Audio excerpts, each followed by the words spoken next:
cry out Marette's name even before he came to the top.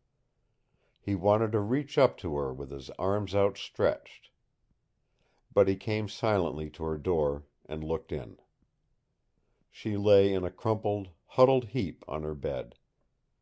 Her face was hidden, and all about her lay her smothering hair. For a moment he was frightened. He could not see that she was breathing. So still was she that she was like one dead. His footsteps were unheard as he moved across the room. He knelt down beside her, reached out his arms, and gathered her into them. "Marette!" he cried in a low voice. He felt the sudden quiver, like a little shock, that ran through her. He crushed his face down so that it lay in her hair, still damp from its wetting. He drew her closer, tightening his arms about her slender body, and a little cry came from her, a cry that was a broken thing, a sob without tears. "Marette!" It was all he said. It was all he could say in that moment when his heart was beating like a drum against her breast. And then he felt the slow pressure of her hands against him, saw her white face, her wide, staring eyes within a few inches of his own, and she drew away from him, back against the wall, still huddled like a child on the bed, with her eyes fixed on him in a way that frightened him. There were no tears in them. She had not been crying.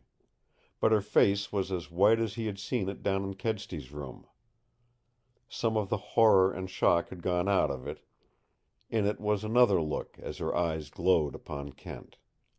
It was a look of incredulity, of disbelief, a thing slowly fading away under the miracle of an amazing revelation.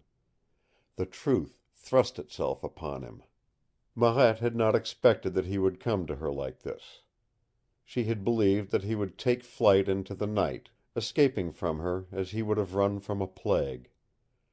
She put up her two hands, in the trick they had of groping at her white throat, and her lips formed a word which she did not speak. Kent, to his own amazement, was smiling and still on his knees. He pulled himself to his feet and stood up straight, looking down at her in that same strange, comforting, all-powerful way. The thrill of it was passing into her veins. A flush of color was driving the deathly pallor from her face. Her lips were parted, and she breathed quickly, a little excitedly. "I thought you would go," she said. "Not without you," he said. "I have come to take you with me." He drew out his watch. It was 2 o'clock. He held it down so that she could look at the dial. "If the storm keeps up, we have 3 hours before dawn," he said. "How soon can you be ready, Marette?" He was fighting to make his voice quiet and unexcited. It was a terrific struggle.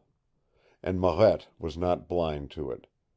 She drew herself from the bed and stood up before him, her two hands still clasped at her throbbing throat. "You believe that I killed Kedsty," she said in a voice that was forced from her lips.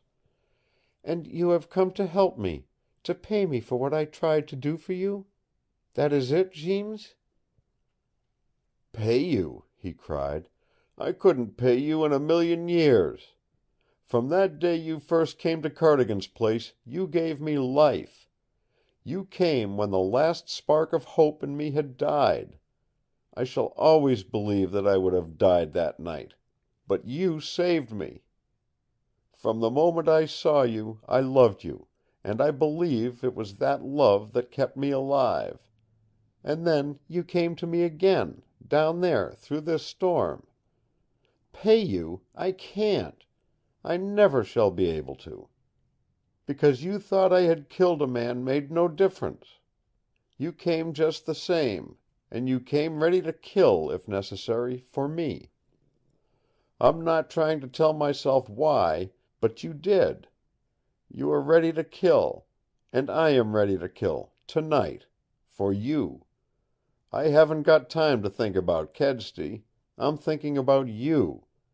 If you killed him, I'm just telling myself there was a mighty good reason for it. But I don't believe it was you who killed him. You couldn't do it, with those hands." He reached out suddenly and seized them, slipping his grip to her wrists so that her hands lay upward in his own, hands that were small, slim-fingered, soft-palmed, beautiful. "They couldn't!" he cried, almost fiercely. "I swear to God they couldn't!" Her eyes and face flamed at his words. "You believe that, Jeems?" "Yes, just as you believe that I did not kill John Barkley. But the world is against us.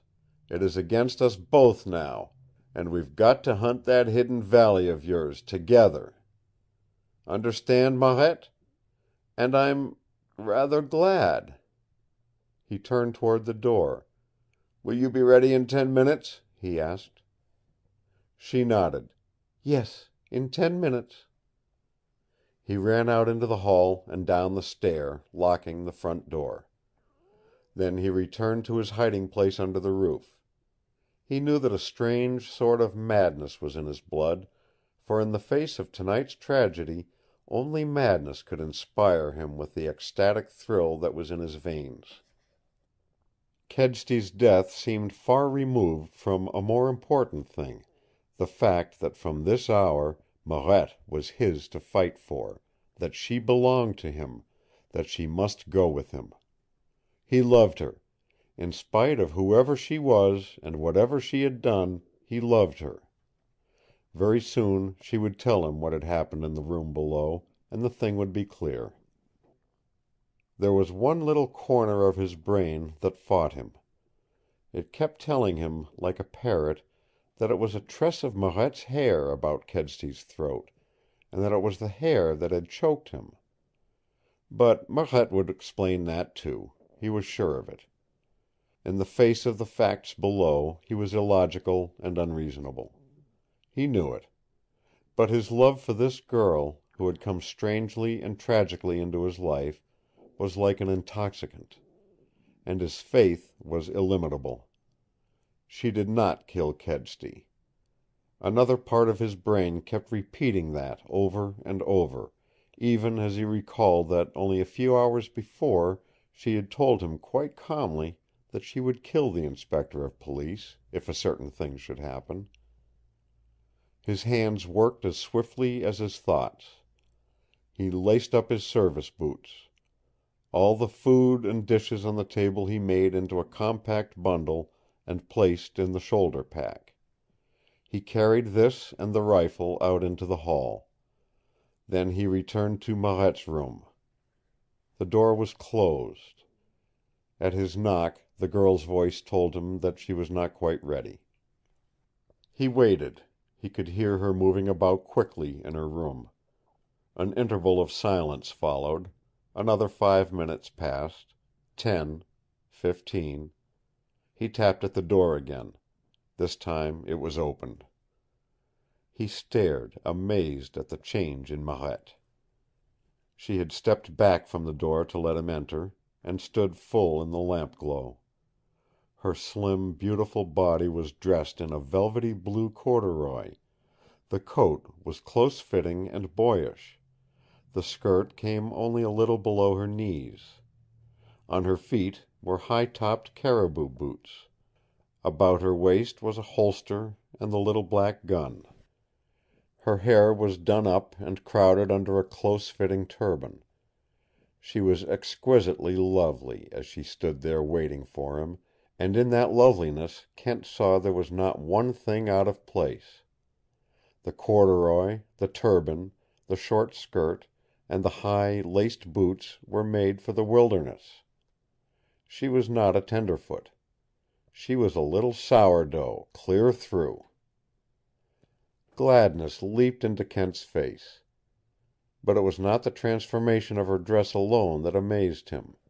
She was changed in another way. Her cheeks were flushed. Her eyes glowed with a strange and wonderful radiance as she looked at him. Her lips were red, as he had seen them that first time at Cardigan's place. Her pallor, her fear, her horror were gone, and in their place was the repressed excitement of one about